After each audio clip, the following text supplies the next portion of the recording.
नमस्ते जी, स्वागत है आपका तेज सिविल्स में। जैसा कि हमारा एग्ज़ाम पास आने वाला है अब 17 मार्च, और अब सबको डेट क्लियर ही हो गई होगी कि 17 मार्च को हमारा यूपी पीसीएस प्रीलिम्स होने वाला है। तो अब यूपी पीसीएस प्रीलिम्स निकालने के लिए एक तो हमें पता है कि क्या मेजर सब्जेक्ट्स हमको टारगेट करने हैं, राइट। लेकिन इन सब मेजर टारगेट्स के बीच में से एक करंट अफेयर जो है वो स्टैंड आउट करता है, और एक कह सकते हैं कि एरिया ऑफ अनसर्टनिटी भी लाता है अपने साथ। एरिया ऑफ अनसर्टनिटी से मतलब ये है कि आपको ये पता तो होता है कि जैसे इस हम ग्राफ में देखें, अगर हम जो ग्राफ प्लॉट किए हुए हैं कि ओवर द ईयर्स 2018 से अगर हम स्टार्ट करें और 19, 20, 21, 22, 23 तक आते रहें, ठीक। तो इस चीज़ को अगर हम नोटिस करें कि over the years questions increase ही हुए हैं, है ना, करंट अफेयर से। और मोर ऑफ की बात की जाए तो ये 30 से 35 क्वेश्चंस आ रहे हैं हर साल पिछले 3 साल से। अगर हम बात करें 21, 22, 23, और इस साल भी एक्सपेक्टेशन यही है कि 30 से 35 के बीच में रहेंगे। 32 आए हैं लास्ट ईयर तो। और मेरा मानना है कि मेरे जो कैलकुलेशन से 32 थे, हो सकता है एक दो ज़्यादा हो, तो मेरे मानना है कि ये 35 तक भी जाएगा, ठीक। तो अब बात आती है कि एरिया ऑफ अनसर्टेनिटी जो मैं बोल रहा था वो क्या है। एरिया ऑफ अनसर्टेनिटी ये है कि हमें पता तो है कि इतने क्वेश्चंस आएंगे, लेकिन वो क्वेश्चंस कहाँ से आएंगे, कैसे आएंगे, किस तरह के क्वेश्चन बनते हैं करंट अफेयर में, क्या over the years language change हुई है, मल्टीपल स्टेटमेंट क्वेश्चंस किस तरह से चेंज हो रहे हैं, सेम तरह के क्वेश्चंस जो पहले बनते थे उन्हीं क्वेश्चंस में कैसे लैंग्वेज को चेंज किया गया है। करंट अफेयर्स की बात कर रहा हूँ मैं, ठीक। वो आपको पॉलिटी और हिस्ट्री और ज्योग्राफी में भी दिखेगा, लेकिन उसके बारे में बाद में बात करते हैं, ठीक।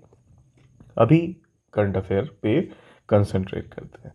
तो करंट अफेयर में कैसे कैसे क्वेश्चंस चेंज हुए हैं ओवर द ईयर्स, और लास्ट 3 साल में खासकर 21, 22, 23 में लैंग्वेज चेंज हुआ है, डिस्क्रिप्टिव क्वेश्चंस आने लगे हैं थोड़े से।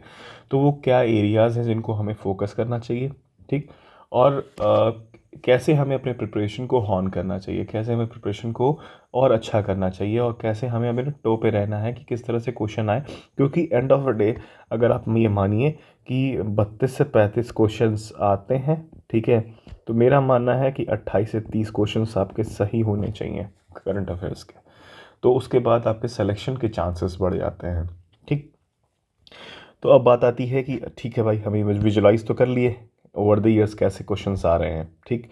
लेकिन एरियाज़ कौन कौन से हैं, है ना। अब देखिए, एरियाज़ में फोकस करने का मतलब ये है कि हमारे ग्रुप पे जो तेज सिविल्स का चैट बॉक्स है, तेज सिविल्स का टेलीग्राम चैनल है, उस पर जितने लोग वो जुड़े हैं, और चैट बॉक्स पे जो हम लोग आपस में स्ट्रैटेजी या फिर आगे की प्रिपरेशन लेवल पे जो बातें करते हैं, उस पर एक चीज़ जो बहुत ही डोमिनेटिंग पार्ट था कि कैसे नोट्स बनाए। पहली बात तो, या तो देखिए, एक चीज़ तो ये हो सकता है कि आप रेडीमेड मटेरियल को पढ़ना स्टार्ट करते हो, सामने वाला दे दे आप पढ़ने लगें। दूसरा चीज़ ये है कि आप अपने भी नोट्स बनाएं। अब जैसा क्या होता है कि ढेर सारे ऐसे यूट्यूब चैनल्स हैं जो क्रेडिबल करंट अफेयर प्रोवाइड करते हैं, उनसे करंट अफेयर की इनके वीडियो से अच्छा खासा क्वेश्चंस बनते हैं, आते हैं, उसके क्वेश्चंस आए हुए हैं वहाँ से। तो मैं नाम नहीं लूँगा, लेकिन बहुत लोग जानते होंगे कि कौन कौन से आप फॉलो कर रहे हैं, कौन से डोमिनेंट यूट्यूब चैनल हैं। तो क्या होता है कि आप या तो उनको मल्टीपल टाइम देखो, वो रिटेन कर पाना मल्टीपल टाइम उसी प्रोसेस से जाना बड़ा टफ हो जाता है। तो एक चीज़ जो मुझे लगता है कि सेगमेंट वाइज या फिर सब हेड वाइज करंट अफेयर अपने नोट्स बनाना बहुत ज़रूरी है। क्योंकि उससे क्या होता है कि आप मल्टीपल रिवीजन करना आसान हो जाता है आपके लिए, और हर मल्टीपल रिवीजन के साथ, हर फॉलोअप रिवीजन के साथ आपका समय कम लगता है उसके बाद हर उस पर्टिकुलर टॉपिक में, ठीक। तो चलिए देखते हैं कि वो कौन से सब हेड्स हैं, ठीक। अब जैसे कि आता है major focus areas within current affairs. तो अगर हम इस पाई चार्ट को ध्यान से देखें तो स्पोर्ट्स है, ठीक है, इंटरनेशनल रिलेशन है, इंडेक्स एंड रैंकिंग है, नेशनल इवेंट्स है, इकॉनमी है, ठीक, डिफेंस आता है, अवार्ड्स आते हैं, फिर एक ब्रांड एम्बेसडर वाला भी एक छोटा सा सेगमेंट है, स्कीम्स हैं, फिर आता है डेज एंड थीम्स हैं, फिर आता है पर्सन इन न्यूज़ है, उत्तर प्रदेश के करंट अफेयर है, और फिर आता है लास्ट में रिपोर्ट्स। अगर आप इस चीज़ को थोड़ा सा ध्यान से देखने की कोशिश करें तो आप ये देखेंगे कि इंटरनेशनल, अगर 3 मेजर डोमिनेट एरियाज़ को देखा जाए तो ये है इंटरनेशनल रिलेशन, नेशनल इवेंट्स और इकॉनमी। अगर हम देखा जाए तो इकॉनमी और स्पोर्ट्स लगभग लगभग एक तरह के नंबर ऑफ क्वेश्चंस को रिप्रेजेंट करते हैं। और ओवर द ईयर्स जो एक सेगमेंट है जो मैंने नोटिस किया है जो बढ़ रहा है, दो मेजर सेगमेंट्स हैं जो बढ़ रहे हैं, वो है इंडेक्स एंड रैंकिंग और दूसरा है इकॉनमी। इकॉनमी में मेजरली जो क्वेश्चंस आ रहे हैं करंट अफेयर में वो या तो इकोनॉमिक सर्वे से रिलेटेड है या तो यूपी के बजट से और आपके नेशनल बजट से रिलेटेड है। ठीक है, तो इस चीज़ पे क्या किस एरियाज़ में कितना स्पेंडिंग बढ़ी है, क्या क्या कौन सी स्कीम के बारे में बात की गई है, कितना इकोनॉमिक ग्रोथ होने वाला है, किस किस बॉडी ने क्या बोला हुआ है। ठीक, ये चीज़ ये हो गई। दूसरी बात है कि स्कीम्स में मुझे फोकस बहुत बढ़ गया है ओवर द ईयर्स। ठीक है, कि स्कीम्स कौन कौन सी लाई जा रही हैं, किस लिए लाई गई हैं, कितने कौन सा ईयर था, हो सकता है क्रोनोलॉजी पूछ दे उसके बारे में, टारगेट ईयर पूछा जा रहा है, अब रिवाइज टारगेट ईयर पूछा जा रहा है। अब तो फिर इसके बाद नेक्स्ट आता है यूपी का माफ़ कीजिएगा। यूपी पिछले कुछ सालों में इम्पॉर्टेंट हो गया है, सेगमेंट्स बढ़ रहे हैं, अब 2 नए पेपर ऐड हो चुके हैं हमारे मेंस के सिलेबस में, तो ये एरिया और भी इम्पॉर्टेंट हो जाता है। और एंड ऑफ द डे हमें ये हेल्प ही करने वाला है, हमारे लिए बर्डन नहीं है। क्योंकि आप ये समझिएगा कि अगर कोई करंट अफेयर हम यहाँ से पिक कर रहे हैं तो हमें मेंस का जब आंसर लिखेंगे हम, तो वहाँ पे एज ए एग्जाम्पल्स यूज़ करना हमारे लिए आसान हो जाएगा, राइट। तो अब ये चीज़ देखना ज़रूरी हो जाता है कि ओवर द ईयर्स क्या किस कितने कितने क्वेश्चंस बने हैं, और इन टोटल अगर देखा जाए तो इसी चीज़ को मैंने डेटा पॉइंट्स पे अरेंज किया हुआ है, क्योंकि आपको इमेजिन करना आसान हो जाए कि आप प्रायोरिटाइज अगर करो कि यार किस चीज़ को प्रायोरिटी देनी है करंट अफेयर में भी। जैसे क्या होता है ना कि आप मॉडर्न हिस्ट्री की बात करें तो आपको पता होता है कि गांधी एरा को ज़्यादा फोकस करना है, या फिर अगर मैं पॉलिटी की बात करूँ तो आपको पता है कि फॉर्मेशन ऑफ कॉन्स्टिट्यूशन वाला जो पार्ट है, या फिर आपको आर्टिकल वाला पार्ट है, फिर पंचायती राज वाला पार्ट है, उसको ज़्यादा फोकस करना है। वैसे ही हमारे पास एक 30-35 क्वेश्चन का एक प्रॉपर सब्जेक्ट है हमारे पास, राइट। तो इसमें टॉपिक की प्रायोरिटाइजेशन बहुत ज़रूरी हो जाती है। तो चलिए देखते हैं वो कौन कौन से टॉपिक है जो ओवर द ईयर्स कैसे कैसे उनका सेक बढ़ा है इस करंट अफेयर के होल एरिया में। अब हम आ गए हैं डेटा पॉइंट्स पे बात करने के लिए कि कैसे कैसे चेंज हुआ है। आप देख सकते हैं 18, 19, 20, 21, 22 और 23 को मैंने अरेंज किया हुआ है किन मेजर टॉपिक्स पे, आप ये देखिएगा। और ये इंक्रीजिंग ऑर्डर में क्वेश्चंस हैं, तो नॉट नेसेसरीली मैंने मतलब अल्फ़ाबेटिकल में नहीं देखा है। तो आप देख रहे होंगे कि ओवर द ईयर्स मैंने टोटल किया हुआ है, यहाँ पे ये टोटल है ओवर द ईयर्स पिछले 6 सालों के क्वेश्चंस का। तो इस तरह से अरेंजमेंट की गई है इसकी। और मैं बता देता हूँ कि सब हेडिंग्स कौन कौन से, टॉपिक्स कौन कौन से, ब्रांड एम्बेसडर है, डेज एंड थीम्स हैं, person in news and books, defence reports. Reports में इंटरनल रिपोर्ट्स भी, मतलब नेशनल रिपोर्ट्स भी हैं, जैसे नीति आयोग की रिपोर्ट्स आती हैं, प्लस इंटरनेशनल रिपोर्ट्स भी हैं थोड़ी थोड़ी। ठीक है, फिर आता है स्कीम्स, फिर आते हैं अवार्ड्स, स्पोर्ट्स। अवार्ड्स में अलग तरह के अवार्ड्स हैं, ढेर सारे हो सकते हैं कि मिस यूनिवर्स की बात की जाए, मिस वर्ल्ड की बात की जाए, या फिर कुछ हमारे प्रधानमंत्री जी को अवार्ड मिले हुए हैं, या फिर कुछ नेशनल लेवल पे अवार्ड मिले हुए हैं इकोलॉजी से रिलेटेड, इन्वायरमेंट से रिलेटेड, वो सारे अवार्ड्स के इंक्लूडेड हैं इसमें। स्पोर्ट्स है, स्पोर्ट्स में लोकेशन बेस्ड स्पोर्ट्स हो गया, या फिर जो 2 अपोनेंट्स खेल रहे हैं उनकी कंट्री के बारे में पूछ दिया गया, कि अगर वो जो रनर अप रहा है उसके बारे में भी कभी कभी पूछ दिया जाता है कि रनर अप कौन था, प्लस उसकी नेशनैलिटी क्या थी, नेशनल लेवल पे किस तरह से क्वेश्चंस बने हुए हैं, उनको भी हम देखेंगे अपने आगे आने वाले वीडियोस में। फिर आता है इंडेक्स एंड रैंकिंग, फिर आता है उत्तर प्रदेश। ये जो मेजर 3 जो एरियाज़ हैं मैंने पिछले कुछ सालों में देख रहा हूँ कि बढ़ रहे हैं, वो है इकॉनमी। इसमें इकॉनमी में इकोनॉमिक सर्वे एंड बजट आता है, इंटरनेशनल रिलेशन और नेशनल इवेंट। अब आप एक चीज़ देखिएगा, पिछले अगर मैं 23 की बात करूं, इमेजिन करने की बात है। इमेजिन क्या है, डेटा पॉइंट्स पे हमारी बात हो रही है, तो हमें ये भी नहीं है कि हाइपोथेटिकल चीज़ों पे बात करें। ठीक, तो अगर मैं ये 3 साल ले लूँ बस, ठीक है, जहाँ पे आपका मेजरली है ना, मेजरली पैटर्न थोड़ा सा चेंज हुआ है, लैंग्वेज चेंज हुआ है, और सो कॉल्ड जिसको लोग बोलते हैं पेपर टफ हो रहा है अब, है ना, लैंग्वेज चेंज हो रहा है, पैटर्न चेंज हो रहा है। ठीक, और कट ऑफ भी कम हुई है ना, कट ऑफ कर रहा हूँ मैं, सीटें कम हुई हैं और कट ऑफ बढ़ा है। ठीक, तो बातें हैं कहाँ कहाँ पे चेंजेस आए। अब आप देखिएगा डिफेंस पे फोकस बढ़ गया है इनका। ठीक है, रिपोर्ट्स जो आनी थी इनकी, है ना, रिपोर्ट्स जो आ रही थी, है ना, वो भी धीरे धीरे, एक साल तो भले नहीं आया है, लेकिन मेजरली फोकस आप देखिए कि 6-6 क्वेश्चंस आए हुए हैं over the years. Scheme distributed है, हर साल 1-2 क्वेश्चन मिलेगा आपको, राइट, ये हर साल 1-2 क्वेश्चन मिलेगा। और पर्सन इन न्यूज़ जो होते हैं, कभी कभी कौन अपॉइंट हुआ, कौन किसी किताब लॉन्च हुई है, किस किताब के लिए इनको ये अवार्ड मिले हुए हैं, इस तरह के क्वेश्चन आने स्टार्ट हो गए हैं अब ज़्यादा।